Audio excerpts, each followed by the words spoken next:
Happy new year 2024। जाने कैसे हुई नया साल मनाने की शुरुआत और क्यों लिया जाता है new year resolution. Happy new year 2024। जल्द ही नया साल आने वाला है। हर कोई पुराने साल को विदा और नए साल के स्वागत की तैयारियों में लगा हुआ है।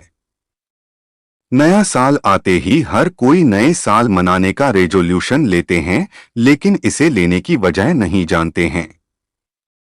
आज इस आर्टिकल में जानते हैं कैसे हुई नया साल बनाने की शुरुआत और क्यों लिया जाता है new year resolution. Happy new year 2024। वैसे तो नए साल मनाने का रेजोल्यूशन संकल्प इरादा 5000 साल पुराना है, जो कि मेसोपोटामिया के बेबीलोनियाई सभ्यता के दौरान शुरू हुई थी।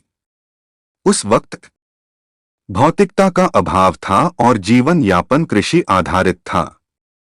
ऐसे में नववर्ष मनाने की शुरुआत बेबीलोन के लोगों ने ही की, जिसे वे 12 दिन के त्योहार के रूप में मनाते थे। इन 12 दिनों के दौरान वे अपने राजा और दोस्तों से ये वादा करते थे कि वे जल्दी ही कर यानी टैक्स अदा करेंगे और उधार लिए औजारों को वापस कर देंगे और अपने दोस्तों और पड़ोसियों से अच्छे रिश्ते बनाएंगे। चीन के लोग रेजोल्यूशन को गुड लक मानते थे और रोमन लोग नए साल पर भगवान की आराधना करते थे। एक तरह से देखा जाए तो रेजोल्यूशन का चलन हजारों साल पुराना है। नए साल की शुरुआत कब से हुई? सबसे पहले नववर्ष की शुरुआत मार्च महीने से हुई थी, जिसमें साल में सिर्फ 10 महीने होते थे और 8 दिनों का एक हफ्ता होता था। तब साल में बस 310 दिन ही होते थे, ऐसा ही सब लोग जानते थे। लेकिन बाद में इसमें खगोलविदों ने दिनों की गणना के आधार पर संशोधन किया।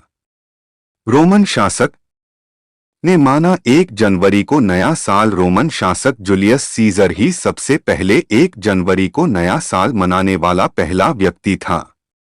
खगोल शास्त्रियों से जानकारी प्राप्त कर उसने पाया कि पृथ्वी सूर्य की एक परिक्रमा 365 दिन और 6 घंटे में लगाती है।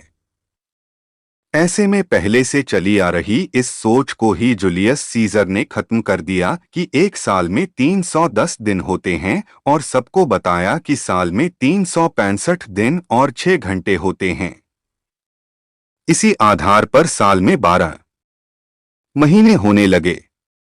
ऐसे सामने आया लीप ईयर। हालांकि बाद में भी इस विषय पर काफी विचार विमर्श हुआ, जिसमें पोप ग्रेगरी को जूलियस सीजर के इस कैलेंडर में लीप ईयर की कमी दिखाई पड़ी और फिर उसने अपने धर्म गुरु से इस पर चर्चा की, जिनका नाम था गुरु सेंट बीड।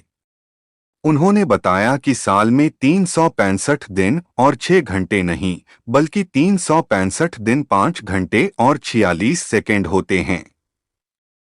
इस आधार पर लीप ईयर भी सामने आया और फिर गणनाएं पूरी हुईं।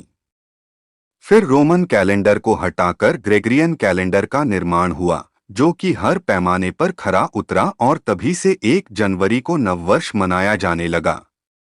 नववर्ष मनाने की मान्यताओं की बात करें तो हमारे देश ही नहीं, विदेशों में भी इसे मनाने को लेकर अपनी अपनी मान्यताएं हैं। लेकिन लगभग पूरी दुनिया में ही 1 जनवरी को ही हैप्पी न्यू ईयर मनाया जाता है। उम्मीद है कि इस वीडियो में आपको बहुत कुछ सीखने को मिला होगा।